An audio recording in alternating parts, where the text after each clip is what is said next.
Competency 2, the ESL teacher understands the processes of the first language and the second language acquisition and how they are interrelated. This competency has the following descriptors. Knows the theories, concepts, and research related to both first language and second language acquisition. Knows how to select effective methods and strategies to promote language development.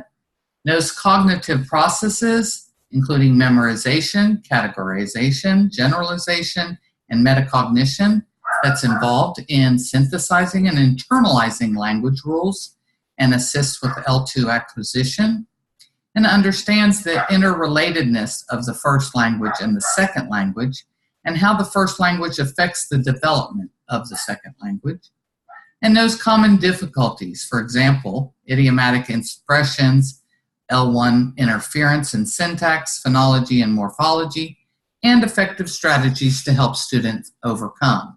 So here we're going to talk more, not just about the differences in languages, but what are some strategies to assist students.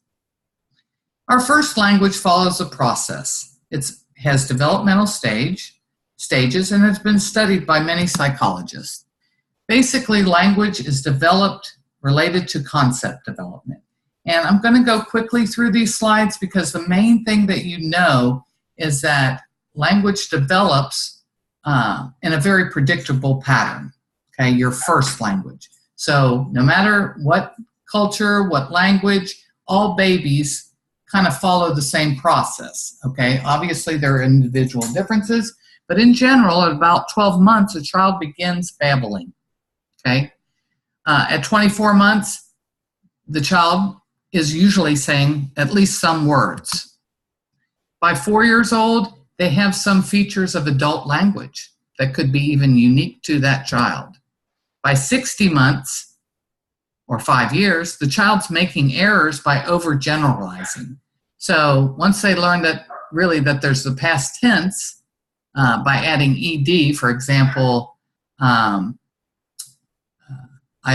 want or I wanted, then they start to overgeneralize by adding ed to any verb. So they would say things like, I go to the movies yesterday.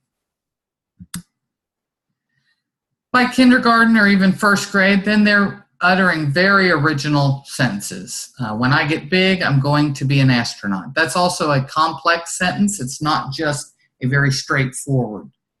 Now, by this time, we're at about what age? Anywhere between 5 and 7 years. This makes sense because children develop, it takes time for children to develop their first language, okay? So the older age the child is, the more complex structures they can use, the more complex tenses. For this example, in grades 2, which is about 8 years old on up, a child can use complex structures such as, if I were you, I would have gone with them. And so that's a much more complex way of speaking. So basically, this is a summary of preschool and school age, how language develops, okay? It's simple syntactic structures. Speech sounds begin to be correctly pronounced between 4 and 8 years old. Language improves deductively, meaning they self-correct themselves, they monitor. Formal teaching is introduced when we go to school. Language learning includes then pragmatics, like how do I use language in certain situations? And children begin, once they're in school, to kind of treat people different and speak differently to different people and in different registers. And then by the age of about 9 or 11, most semantic distinctions are understood. For example, children understand sarcasm, irony, and so forth.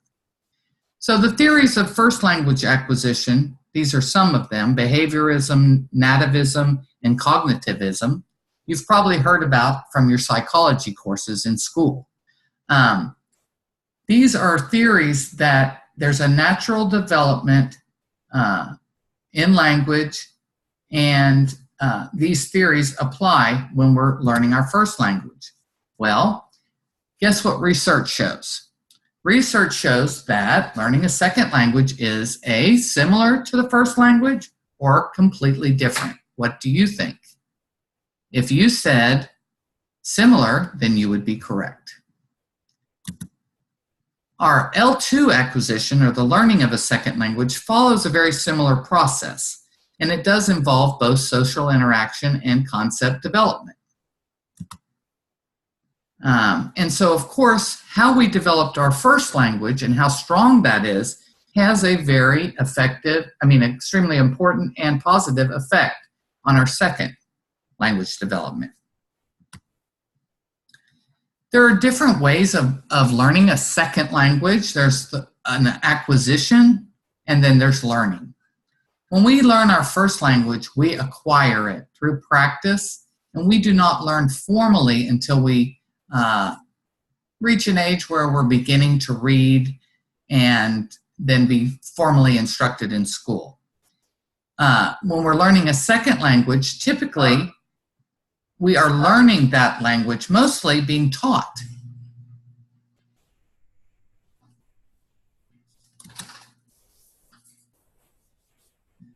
Excuse me.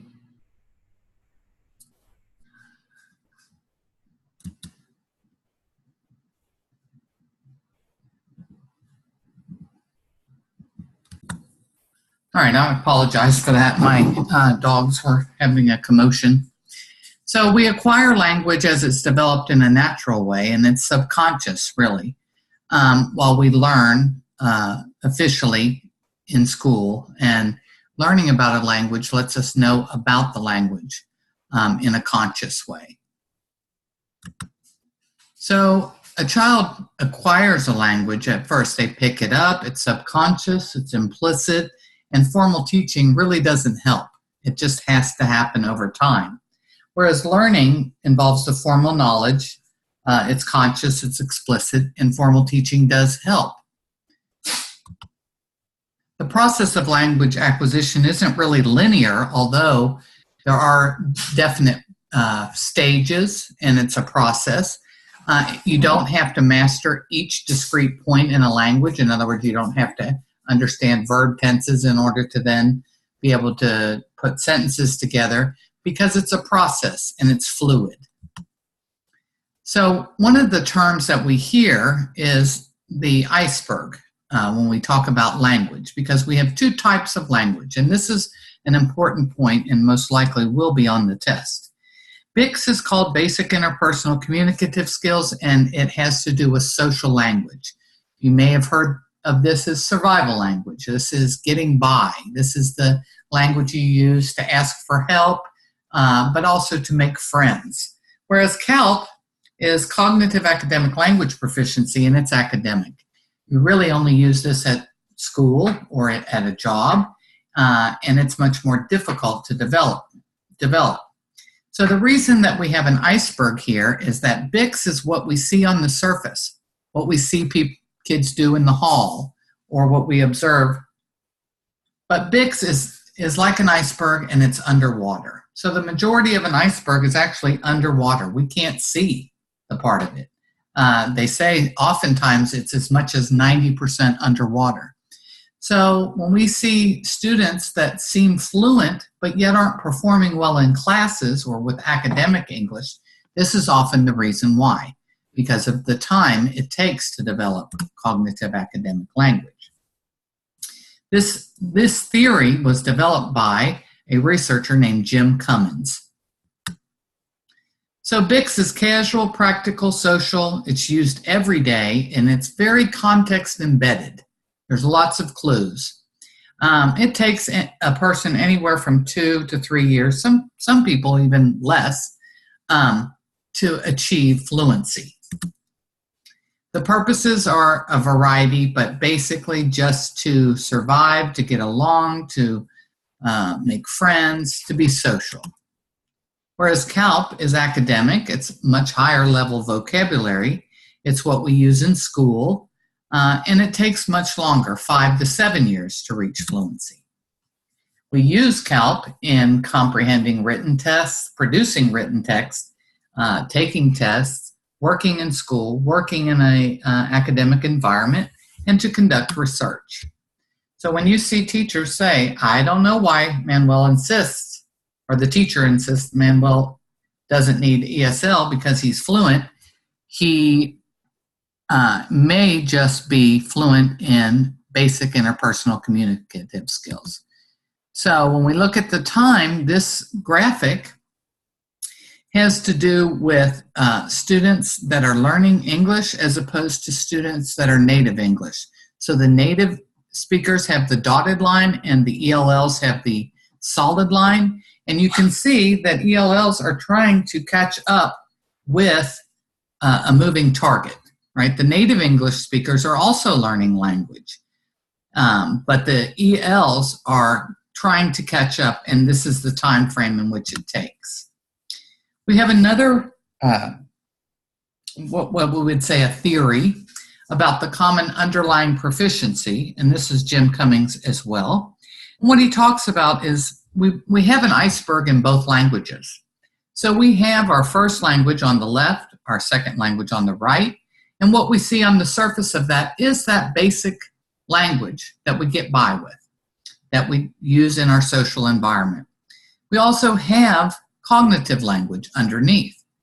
And so whatever we have cognitively, and this has to do with concepts and learning things like, for example, learning to read or understanding multiplication or biology, those are concepts that we can know in both languages.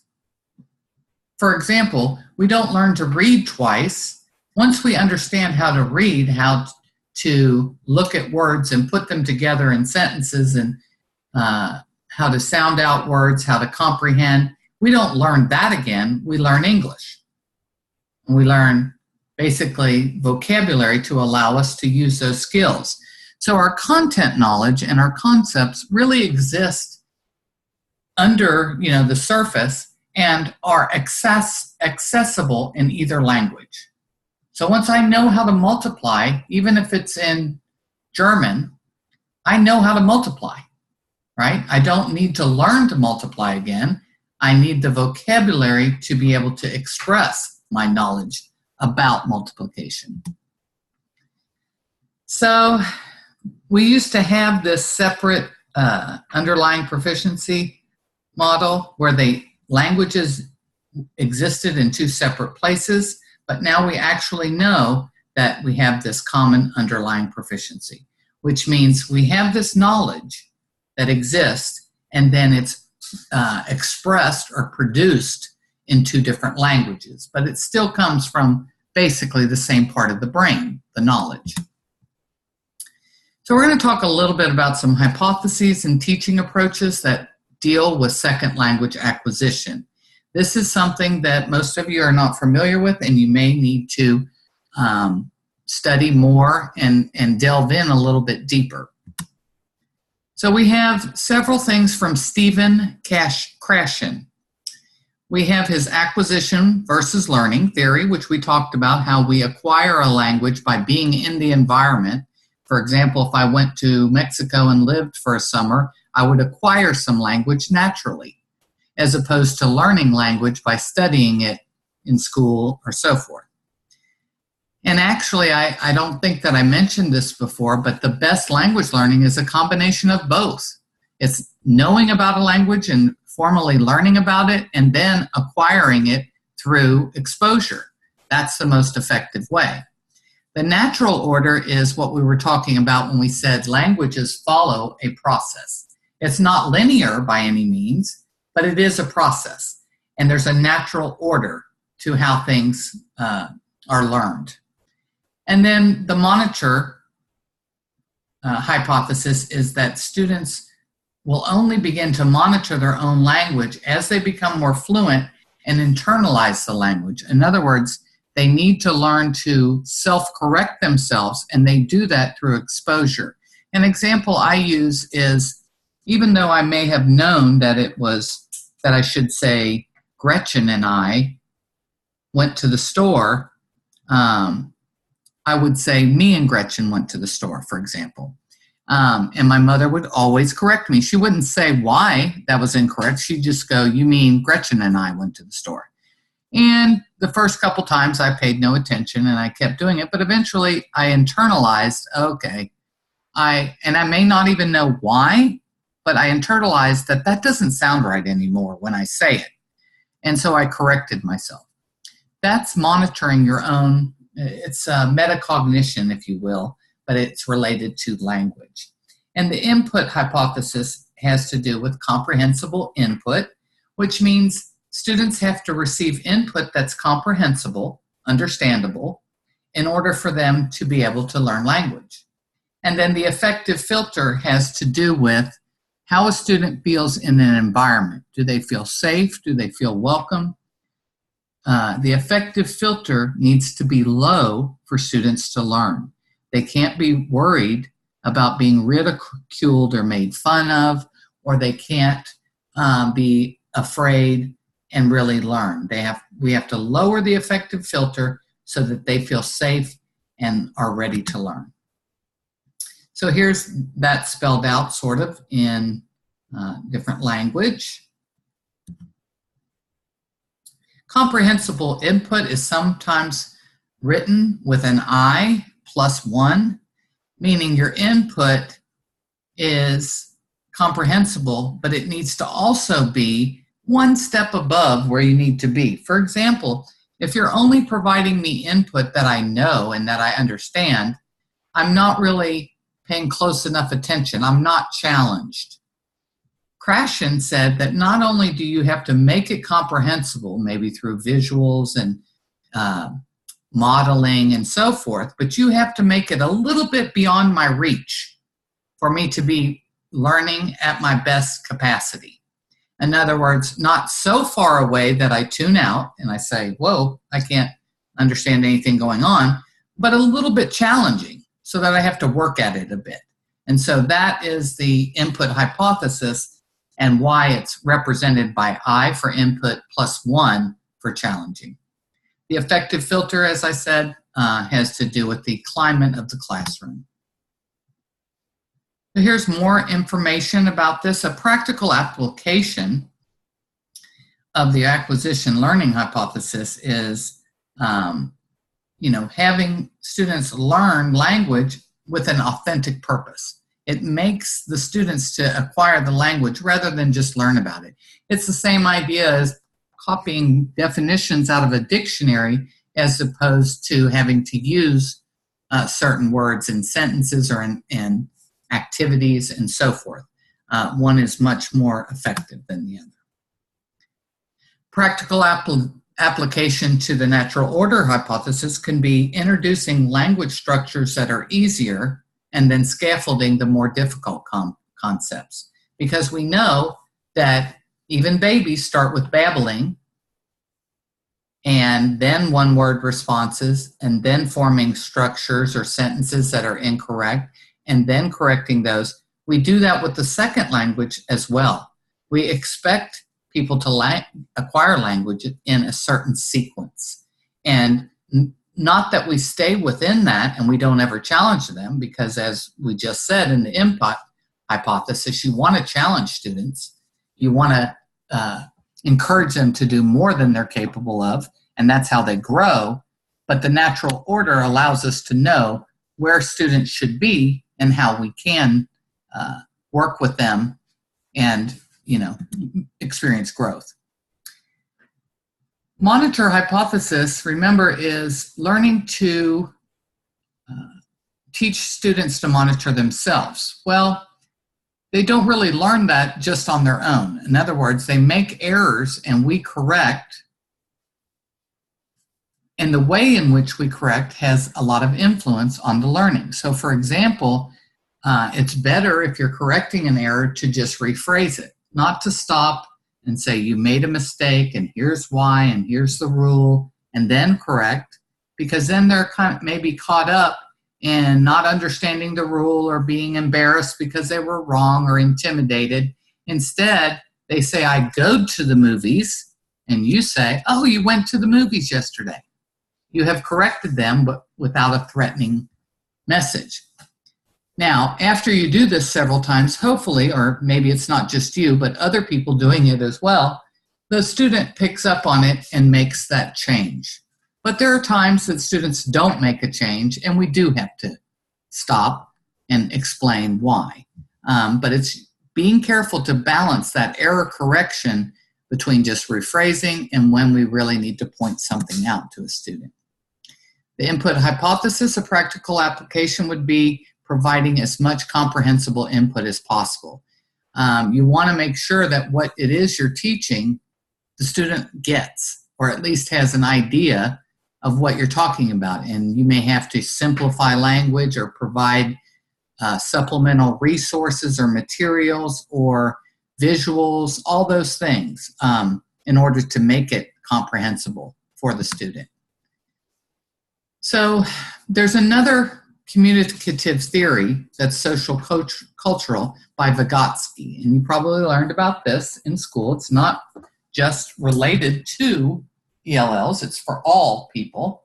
The zone of proximal development is that space where learning occurs, and it has to do with the teacher and student interactions. So we have to scaffold, okay, and help students with things they can't perform independently, okay? We have to help students. But then at a point, we withdraw that support when they're able to complete the task independently. We don't start with tasks that the children can't do, even with our help. That would be frustrating. So it goes back to the input hypothesis, the I+1. The zone of proximal development is helping students do something they're learning until they get to the point where they can do it on their own. So we want to always have our instruction be at that level, not too easy and not too hard, but where the student can be successful, even if they need our support until they don't. The effective filter, a practical application, would be it's most effective to lower the filter so they feel safe and participate. So it could be making sure that you call on the student when you know they have the answer so they can be successful. Not calling on a student if you know they're particularly shy or insecure, but allowing them to still participate in a way that's non-threatening. So there are different approaches over the years to teaching language. These have evolved. Early on, grammar translation was when you would read selections and the focus was on translation, okay? For example, when you learned to translate the Bible from Greek or Latin to English, okay? Then at a certain time, there was audiolingualism, and what that was is it was based on behaviorism theory, and the thought was if you repeat these dialogues, you would learn this language. And I learned French in this mode in high school and college, and we'd go to the lab and we would learn about Jacques and Michel at the Arc de Triomphe in France, and we would be able to say this perfectly, and it would be recorded in a lab. And a year later, when I went to Belgium, I was not able to speak French in that particular situation. Now, I probably could have repeated the dialogue between Michel and Jacques, but I really wasn't acquiring the language. I was memorizing it. And although you still learn some things, it's just not the most effective way. There was something called the silent way, where the teacher's quiet 90% of the time, and that would encourage just natural language expression. Many times, this was maybe like in the 60s, 70s, was great, except for you have a lot of information to cover. And with these students, learning English is imperative to their future in gaining language. So it's not a most effective method, mainly because of time.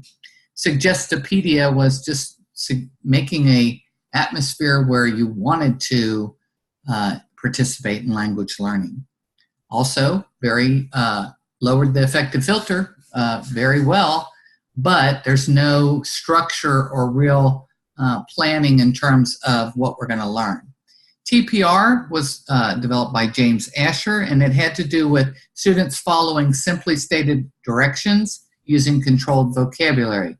Please put your hand on your head. And the teacher was able very quickly to know if the student was comprehending by their action. And this can be very good with beginning students and also with younger students, but also older students. It's a way to make sure students understand through a physical response.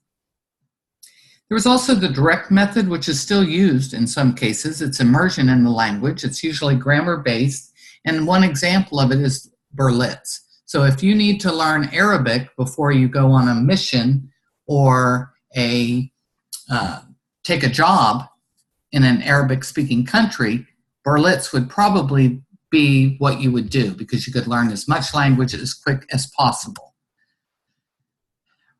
With our education of students in public education, we started leaning towards these teaching approaches that were aligned a little bit more with the research, in that the natural approach that Krashen suggested was having a low anxiety environment and a natural context for students learning language with the goal of maximum input.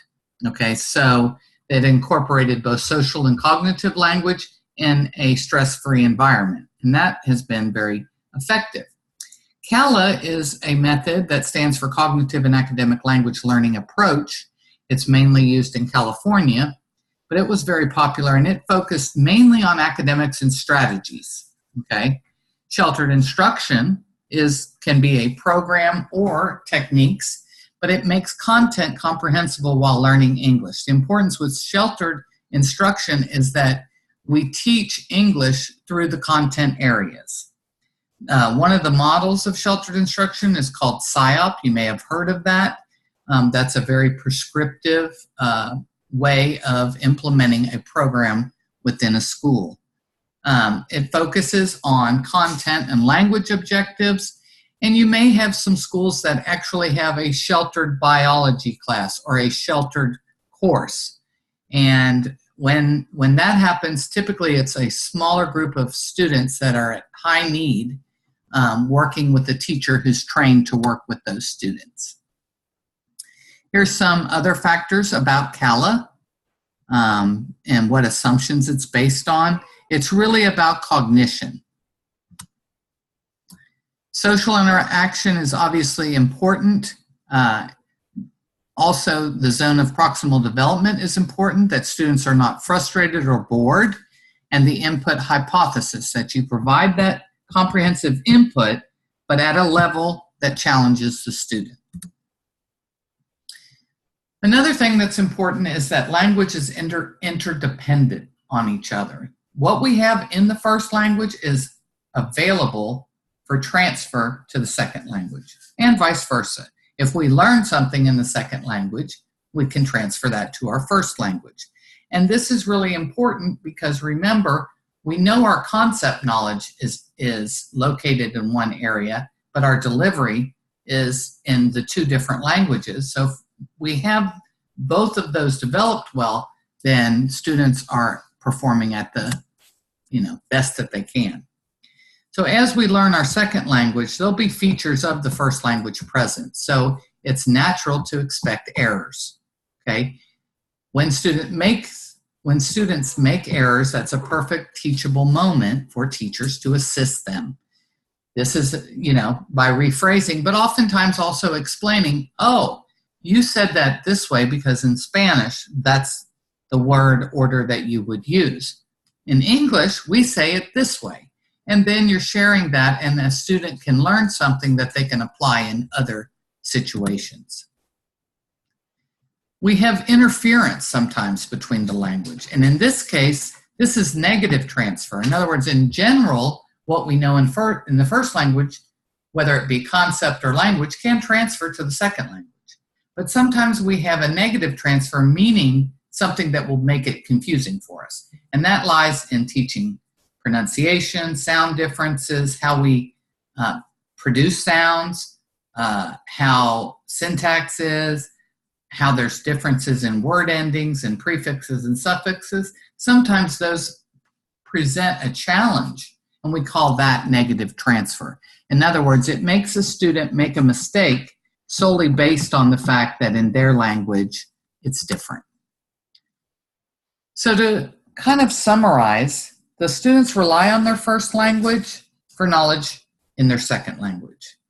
But the comparison of rules is mostly subconscious. Most errors that reflect the first language involve word order.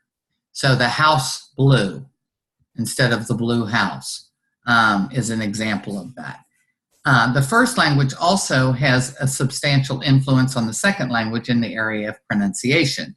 So when students mispronounce certain vowels, if you know how to pronounce the vowel sounds in another language like Spanish, you can almost predict what the pronunciation error is. And it's very easy then to explain by teaching the vowel sounds in English how to pronounce words. Remember, learners will fall back on the first language if they're forced to use the second language before they're ready. If you insist that a student participate and they don't know enough English to participate, they're going to fall back on their first language, whether it's orally or in writing or whatever. They're always going to rely on their first language, but if you force them to do anything, it usually has a negative, effect on that. They're also going to borrow from one language to the other, and that's common. We call that code switching among bilinguals. So when a person is truly bilingual, they will do what's called code switching, meaning they will choose the word in the language that is best suited to what they want to say. So they may stick an English word in when they're speaking Spanish or vice versa. That's normal. There's something else called fossilization of errors. And this is where I was saying before, we want to rephrase the correct phrase to help that student who said, I go to the movies, and you say, oh, you went to the movies. If you have done that, and the student keeps saying, I go to the movies, and it works for them, in other words, they don't, for whatever reason, pick up on your correction, they may fossilize an error, which means they don't pick up on it, and they need explicit explanation. So an example is my husband is Dutch, and he gets his pronouns confused. His, her, him, her, or he, she, and so forth. But it works for him because we know what he means when he says it. And so we don't always correct him. So he's not making a lot of progress. He still makes those errors. So at a certain point, I have stopped and really tried to point it out to him. And, fossilization often happens when it doesn't really matter to whether you really understand, but it does impede them in terms of developing, native-like fluency in their writing and so forth. So to recap, common difficulties include idioms, the interference in syntax, and phonology and morphology. In other words, the sounds and how they put words together.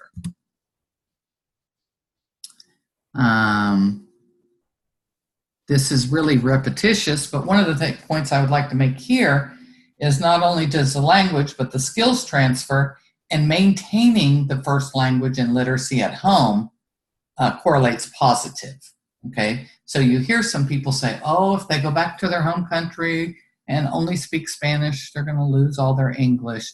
That's not necessarily true, and it's important for them to continue to develop that first language so they have more language to make a transfer. In other words, a person with a better vocabulary in another language has access to a lot of words that they can then just translate into English. So learning strategies to increase the cognitive academic language has to do with that metacognitive monitoring, as I talked about. Learning to monitor your own language and evaluate what you're going to learn. For example, even being aware that, hey, I need to work on my prepositions, or I need to work on pronunciation. That's a way to metacognitively look at what you're going to, setting goals and stuff. Cognitive is how do I learn? What are some skills that will help me remember things? will help me learn either through a strategy mentally or physically. Social and effective strategies have to do with how do I assist students to learn in cooperative learning, or how do I help them ask for help or use control in their interactions. So here are some cognitive processes that help with language memorization. While we don't recommend it, some things have to be memorized. Categorization, making groups of words, and that could be thematically, and it could also be spelling patterns or word patterns. Making generalizations is helpful. Now, sometimes we overgeneralize and have to be corrected, but that generalization is the first step in learning a process or a rule. And then the metacognition of being able to self-monitor. Pronunciation difficulties, we really talked about this in Competency 1. Spanish is more orthographic, meaning it sounds like it looks. The vowel sounds are the same. But English phonics uses patterns, and we have many more vowel sounds. Also, syntactical difference, these are just some examples. The subject is optional in Spanish. You can say está lloviendo for it is raining, but we would not say is raining, okay? But in Spanish, you can do that. Using an article. Sometimes we use an article and we don't use an article where in other languages they do. La vida es dura means life is hard. In English, we wouldn't say the life is hard or the man is mortal, okay? Also, presenting questions, sometimes can be difficult. Many times, for example, in Dutch, they make an affirmative statement and then say yes, like instead of asking you, you are this, aren't you this, or whatever. So an example like is a tag question, ¿Está cansada, verdad? Means like, you're tired, truth. In English, we may say you're tired, aren't you? Like to confirm. But in most cases, we say you look tired, or you seem tired, or how do you feel? Do you feel tired? So there's just different ways that we organize words that can cause some difficulties. Remember to be supportive in validating and model correct English. Here's an example, a different example. This student says, my parents send congratulations to you. Now, the teacher knows there's nothing to congratulate her. What she really means is greeting, or something like that. So she says, oh yes, your parents send me greetings. Thank you. Please tell your parents I send them my greetings too. So she's modeling a correct language structure. In summary, first and second languages are interrelated. They can have positive and or negative transfer. They may involve totally new learning in some cases, and they may be based on different basic principles. These are your competency questions, number 2, 19, 20, and 40. Please do those questions and then check for rationale in the document. Here's an additional practice question. A middle school teacher, ESL teacher, wants to begin moving his ESL learners beyond conversational English towards the development of academic language skills. Which of the following strategies would best meet this goal? Identify the differences in styles of written works. Use favorite works as models to develop their own writing in a variety of genres. Participate in guided reading and discussions of young adult literature. Or evaluate information from different written sources.